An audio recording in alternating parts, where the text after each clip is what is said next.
Hello everybody, first of all thank you for visiting my channel.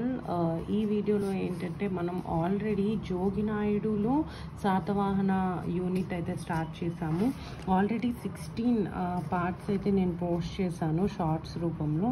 ఇది శాతవాహనాలకి సంబంధించి 17th part అనమాట. ఇది video రూపంలో అయినా పోస్ట్ చేస్తున్నాను నేను. ఓకే, సో టాపిక్ వచ్చేసి ఇన్స్క్రిప్షన్స్. షార్ట్స్లో మీరు చూడండి 16 పార్ట్స్ ఉంటాయి. అమరావతి శాసనం వరకు అప్లోడ్ చేశాను. ఓకే, ఇది వీడియో రూపంలో అప్లోడ్ చేస్తున్నాను. సో ఇది 17th పార్ట్ అనమాట, దానికి కంటిన్యూషన్ జూనాగఢ్ శాసనం.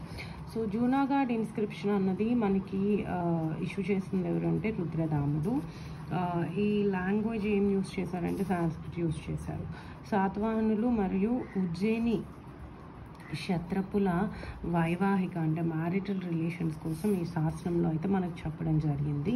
రుద్రదాముడు ఉన్నారు కదా, ఇతని యొక్క కూతురు వచ్చేసి రుద్రధామని.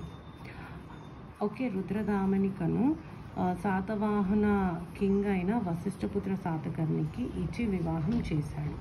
సో ఆ విషయం ఈ ఇన్స్క్రిప్షన్లో అయితే మనకి మెన్షన్ చేయటం జరిగింది.